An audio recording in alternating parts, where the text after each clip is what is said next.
Using cruise control inside of the Kia Sportage is a very straightforward process.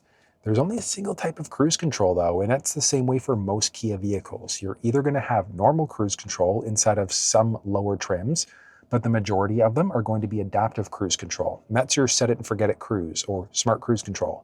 So you set it at, let's say 80. If the car in front of you slows down, yours will automatically brake.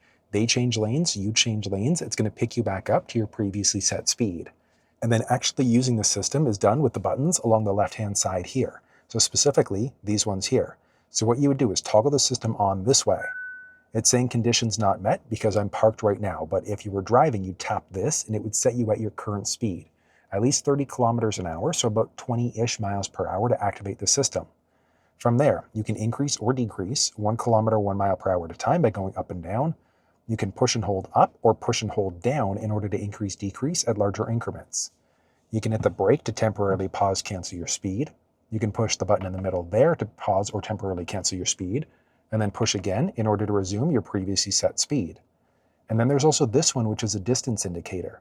There are 4 unique levels, but I want you to think of that one like a 1 Mississippi, 2 Mississippi for how close or far you are away from that leading vehicle.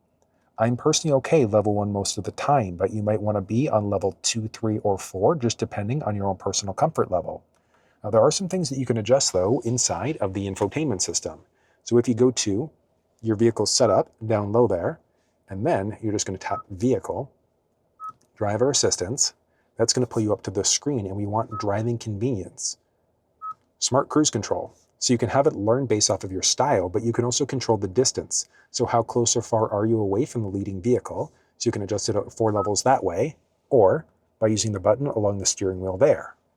Then you can also control how fast does the vehicle accelerate. So let's say if it slowed you down from 60 down to 40, and then it's going to pick you back up to your speed again. How fast or slow is it going to increase your speed? And then how fast is it going to react? So let's say if there's a car in front of you that starts to slow down, how fast does yours start to slow down as well? Do you want it to slow down fast, or do you want it to slow down a little bit more gradually? So you can adjust it out that way. And the other one to point out is going to be an option for highway lane change assist. Not going to be standard across the board, but if it's available, when you're on highways, interstates, you're going to notice a little icon there. It's going to go green, and there are arrows pointing the opposite direction. So if you hit the turn stalk to go left or right, it's going to check to see if there's anybody in the lane next to you, and then it's automatically going to change lanes for you. It is a beautiful system. Now, you technically do need to keep your hands on the steering wheel, though. It's not a self-driving car. But you've got this button here, and if you just do a light tap of it, that's going to bring up a steering wheel icon. Or if you take that same button, if you push and hold it, it's going to get rid of the other icon there. So pushing and holding is going to be your lane keep assist. Just a light tap is going to be your lane follow assist. And the difference with the lane keep assist, if the vehicle recognizes lane markings and you start to veer over into another lane without signaling, it's going to nudge you back into your lane. Versus the lane follow assist, as long as those lane markings are recognized, it's going to keep you perfectly balanced in your lane. You're going around bends, things like that, you're rubbernecking like an idiot, and it's going to keep you nice and balanced. You can technically have your hands off the steering wheel for up to 30 seconds before you get a message in the cluster.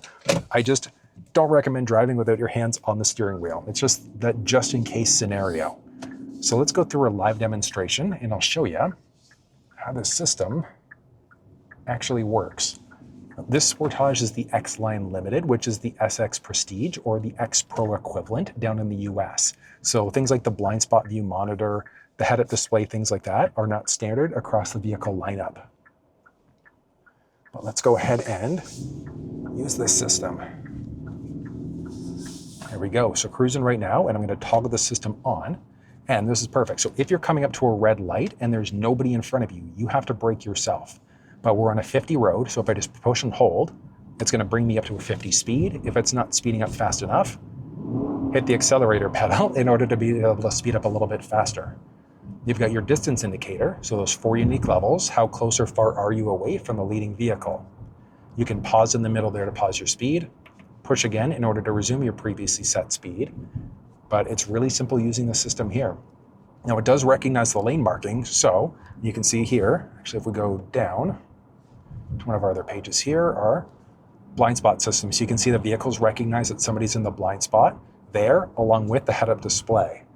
And then from here, got my feet off the gas and the brake, and the car's doing everything for me, can bring you right down to a complete stop. If you hit the brake pedal yourself, so you've come down to a stop yourself, you just have to push the button in the middle there in order to resume your previously set speed again. There is some stop and go capabilities with limitations there. If you're stopped for an extended period, watch this. Leading vehicles driving away, so you have to be paying attention. Hit the accelerator pedal to start speeding up a bit faster if you'd like to. As I mentioned, you can pause there if you'd like to pause your speed. If you've come down to a complete stop, you hit either the accelerator pedal in order to resume a previously set speed, or you tap up on the buttons here in order to be able to resume your previously set speed. Mentioned there, increase, decrease, 1 kilometer, 1 mile per hour at a time. Pause your speed there. Toggle the system off completely if you'd like to. And then you've got your 4 different gap adjustment levels there too. If you want full walkthroughs though, you want to know how to use all the different steering wheel buttons, go through the cluster or the infotainment system, you'll find full walkthroughs down in the description. But that's how you use the cruise control system inside of the Kia Sportage.